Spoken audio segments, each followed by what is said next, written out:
Everyone, this is Jazzy here, and today I am going to do the video on how to make a pull tab bracelet. So basically what you're going to do is start with your either a DIY kit or take a bulk package, and you want to pull out 26 tabs. 26 is the average amount of tabs for an average person's wrist size. You can make them larger for men if you need. When you increase the size, you're always going to increase by 2. You will also have instructions included, but you won't need these now that you're going to watch the video. Although the instructions do include photos and written narrative to explain every step. So we're going to start with our 28 inches of colored elastic. It already includes the aglets on the end, so that'll help you feed the elastic through the polished pop tabs. We do polish these so they're bright and shiny silver.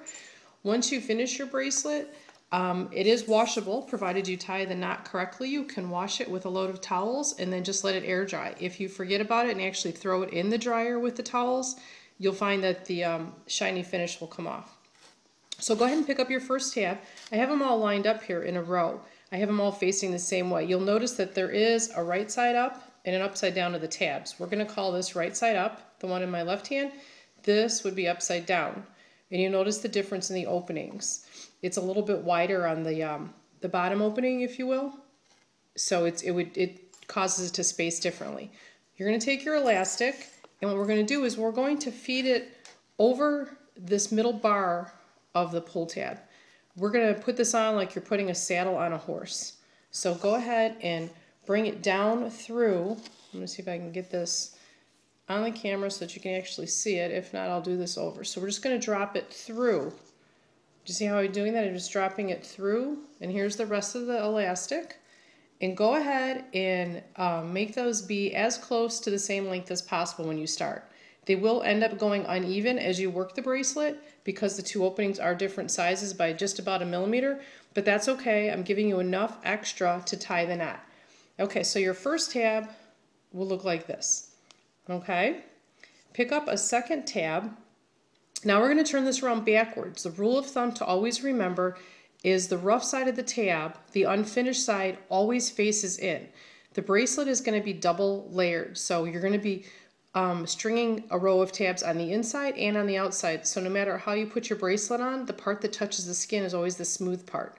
So what we have to do here is every time you feed the elastic through a tab, it's actually going to go through 2 tabs. So ultimately the tabs are going to sit side by side. When we're done, it'll look like that, but we have to actually push them together. So I'm going to try to get a close-up. You're going to actually smush these 2 tabs together so that we create that window so that I can bring the elastic up from the back. Now watch how I do this. I'm going to bring the cord up through the back, but I have to push the 2 tabs together. We're going to come up through that opening that I just created and pull it through. Okay, so that's the top.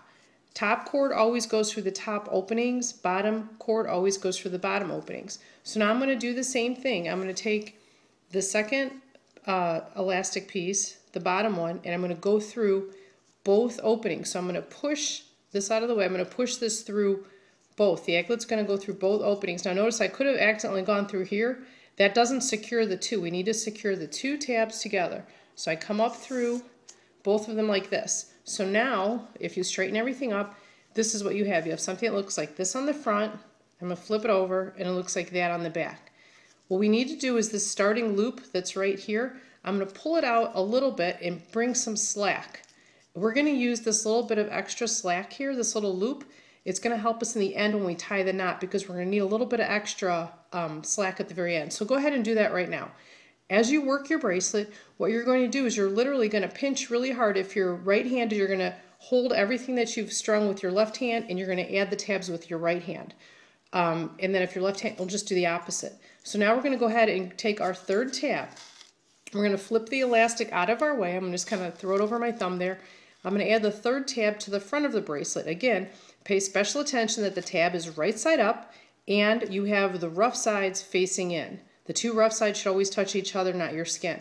So again, they're going to ultimately be side by side. We want them adjacent like this, but what we have to do is we have to push them together to create that opening so that we can string through 2 tabs. So I'm going to take my cord, I'm going to go through the top opening with my aglet, and we're going to go through 2 tabs at once. The first 3 get kind of cumbersome, but once you get going, it'll straighten itself out. So now I'm going to take my second cord, the bottom cord, and I'm going to go through the bottom 2. Now I've just connected tabs 2 and 3 together. So go ahead and pull that. Now you want to always make your bracelet taut, but not too tight. So what I'm going to do here is now after I've got the tabs scrunched, I need to pull them back out. Do you see what I did there? They were all scrunched up. I need to make sure that they sit side by side, and then once I do that, I pinch it really hard with my thumb to hold it in place. And the reason you want the tabs always side by side and not squished is when you pull it out like this and you hold it tight, when you're finished with your bracelet, it will allow you to scrunch the bracelet to make it smaller, and that's actually what makes these bracelets adjustable so they can fit adults or children.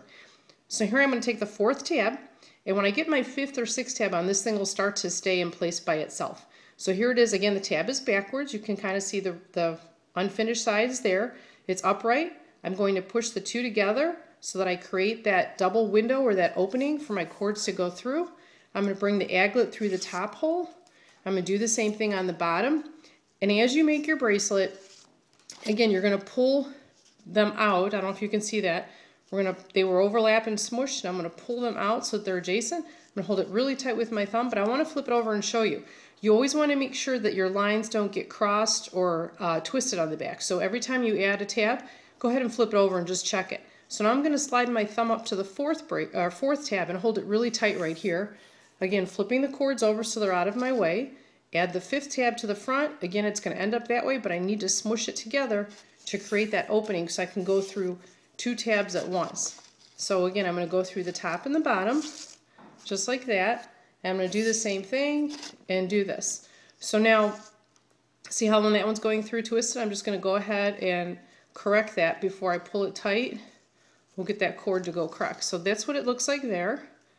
The bracelet, I'm going to flip it over, and it's the same. So again, as you start to work your bracelet, if it's too tight, you're going to be all squished up. If it's too loose, your bracelet's going to be zigzaggy. Eventually, you'll figure out what the right tension is, and again, by holding it nice and tight, you can just continue to add your tabs. You're going to do this, as I mentioned, you're going to do this 26 times, so you'll have 13 tabs on the front, and you'll have 13 tabs on the back. If someone is real petite, or for a real small child, say 4 years old, you're going to want to go ahead and take 2 tabs off. You always have to take it off in even numbers, so you'd bring it down to 24. For a gentleman that's a bigger guy, you want to probably do 28, maybe even 30. In the DIY kits, always include 30 tabs. Most people will never use them. The bulk packs that you get will have 28 tabs. And again, you'll always have extra, so just hang on to them. You never know if you need it or if you drop one when you're at a show or something. That way you can keep going. You can make these at shows. As you start to get really good at this, you'll be able to make these in about 6 to 10 minutes tops. Okay, now I'm going to show you, this is what it's looking like. Okay, I'm going to show you a finished one. So just like the cooking shows, I'm going to slide one over that's all done. Here's one that's done in our passion fruit color. So here's with the little excess at the beginning. I'm going to slide it and show you the whole bracelet. Flip it over, and you can see it looks the same on the front and the back. Again, all polished sides out, so when it touches your skin, it'll always be smooth. I'm going to move these other tabs out of the way. So now we've got 26 tabs on here. What I'm going to do is I'm going to try to zoom out to see if you can see this. We're going to turn our bracelet lengthwise now with the extra cords here. And what I want to do is I'm going to zip the bracelet up. So I turn it over because what I need to do is I need to make the last tab and the first tab connect. So literally what we do is we bring them together, and this might be an easier way to see it. This is what it looked like before. I'm just going to bring the 2 ends together like this. Whoops, this one kind of got away from me a little bit. And we're going to do the same thing. You're going to flip that little loop up so it's out of your way. But again, this was my bottom tab, or my bottom strand. It's going to go through the 2, I don't know if you can see this, it's going to go through the 2 tabs at once. And then this one is going to go through the other 2 at once, and I'll turn it sideways so you can see it. So now I've got them all together, and you can see the strands are on the inside of the bracelet. So now what we're going to do is we're going to hold the strands. I'm going to flip the bracelet inside out, and it's going to be a little misshapen, but we'll fix that in a minute. So I'm just kind of bring it back into the round. I'm going to turn it this way. So I've got my 2 extra lengths here.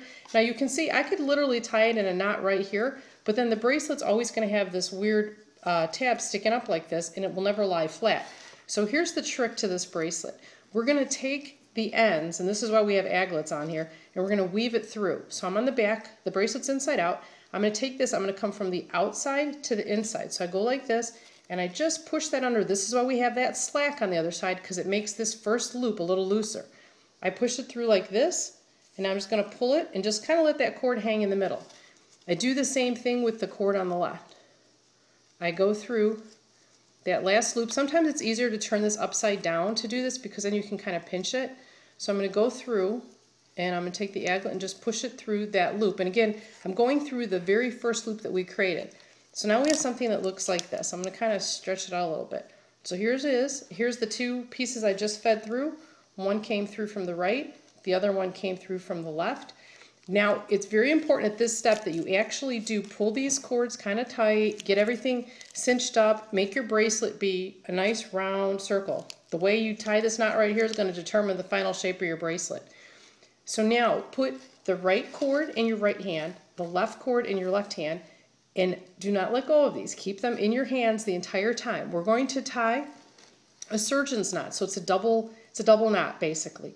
So I usually just take whatever is the longer cord, and you're going to see, if you remember when we started out, they were the same length, and this is how they ended up. They will end up being a little bit uneven. So in this case, my left cord is my longer one, so I'm going to take the left cord and go over the right, just like that, and bring it under.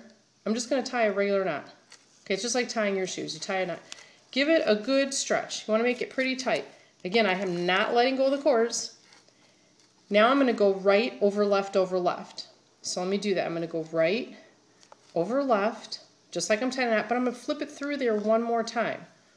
Okay? And then this one you pull super, super, super tight. And then take your thumb and put it on the knot and give a good pull on the one cord. Put your thumb back on the knot and give a good pull on the other. So basically, I went left over right, then right over left over left. When you get to this point, you're going to just take your scissors, which is the only tool you need, and you're going to cut it and leave about a 1/4 inch tail on that. Okay? Do it on the other side, cut about a 1/4 inch tail off of that, and then you have the bracelets finished, but now you have to flip it right side out. So I just put it right side out, and there it is. There is the finished bracelet. Okay? So the knot's hidden down here on the inside. So now I take my bracelet, and if I want to put it on my wrist, whoops, I just knocked the camera. Sorry about that. I put it on, and you see it's a little bit loose down in here, so now I literally just squeeze my bracelet, just keep scrunching it. You can just squeeze it tight and it'll make it fit. And then once you take it off, you just pull it out and it'll make it loose again, and you can slide it off. So that is how you make a pull tab bracelet. You can watch this video again over and over, obviously. If you need any additional tips, feel free to give us a call or shoot us an email, and we'll follow up with you. Thanks very much. Have fun making your bracelets.